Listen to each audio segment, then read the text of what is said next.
You're in Northern Virginia. There's a lot of vineyards there, a lot of wine happening in Northern Virginia. Is there a reason climate-wise for that area? Honestly, we've got kind of climate and soils and location, a lot of similarities to some other regions around the world. Some people will say, certain parts of France, et cetera, but it's, you can grow grapes anywhere, but we've started to figure out that we can grow certain varietals really well here and give us a great product. What are those varietals and why do they really benefit from that region? Cabernet Franc does great here. Viognier does really well here. Some up and comers like Petit Manseng and Petit Verdot. Soils, our heat index of temperatures, kind of give us enough cool periods and enough warm periods, to actually allow them to ripen. We all want to grow these great Cabernet Sauvignons, but we just don't typically stay warm enough for them. So we try. 1 in 10 years is a great vintage for Cab Sauv. Otherwise, it becomes a blender. So this year, has the weather impacted your crop? And if so, how? Kind of an interesting year. It's like a lot of positives, a few negatives. It stayed fairly cool for most of our red ripening season, and it was gorgeous out. Temperatures were, moderate, and it was perfect for going out and tasting wine, but not hot enough to really give us this uber ripening that we were looking for. But fairly clean season, so we didn't get a lot of disease or rot or things like that. We had a hurricane kind of come up the coast at the end of September, and so we had a 4-day rain event that kind of socked everybody in and left us scrambling pretty hard for the week before that and picking everything we possibly could. But I mean, not a bad year. And so I was told today about ice wine. Is this something that you have any knowledge? What is ice wine? So ice wine is, the juice in a berry there's a high water content. And so ice wine, very popular in Canada, where in upstate New York, where they might have a little more consistent cold temperatures. But what happens is the water portion of the juice freezes.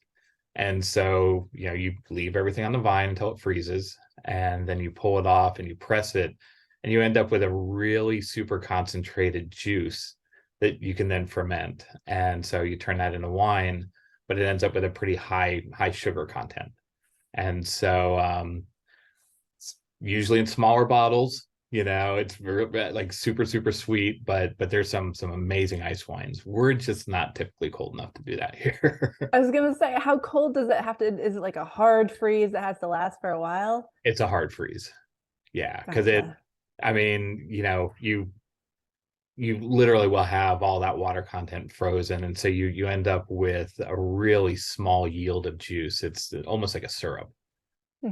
Yeah, I mean, weather, especially here in the mid-Atlantic and the East Coast, I mean, it's pretty touch and go. Mother Nature is her own beast, and we don't have consistencies like a lot of other regions in the world. Napa generally pretty consistent weather. They have wildfires. Here we have hurricanes and we have hail and things like that. I mean, 2018 here was the wettest season we had on record. There are a lot of vineyards that didn't even pick their grapes.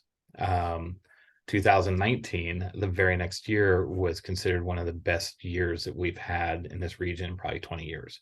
And so it swings really, really hard, and you just have to be able to kind of roll with it. But it's kind of the beauty of making wine here. And when you go out to different wineries, I mean, what you taste in a bottle really is a reflection of that year.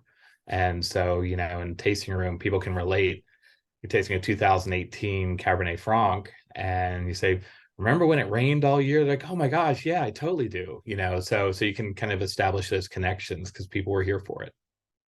So you're literally tasting the weather in the bottle. Absolutely. I mean, wine's made in the vineyard. you mentioned climate change.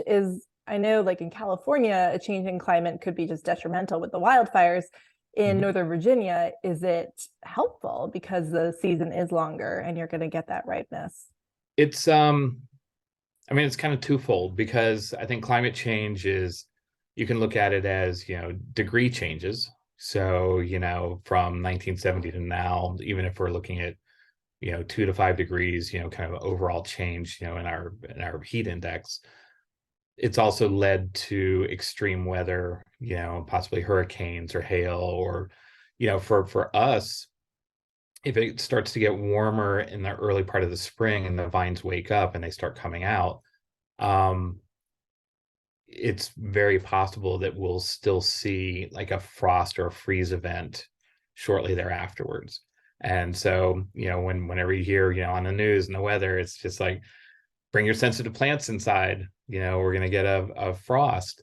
You can't bring a vineyard inside. And so if that really young, tender, green growth out there gets frozen or frosted, we lose it for the season. And the plants don't typically die, but it impacts our yields and our year there. But what we've started to do is we've started to look at the future. So where are we in 20 years, 25 years? And so we're starting to look more and more at varietals and root stocks and even different clones from around the world, to give us a sense of, what may be good right now isn't going to work in 20 years. And they're finding that out in Bordeaux and even in England. England now is getting warmer and they're starting to produce some really great champagnes, where France is now starting to change what they're doing in Bordeaux because it's changing the taste profiles.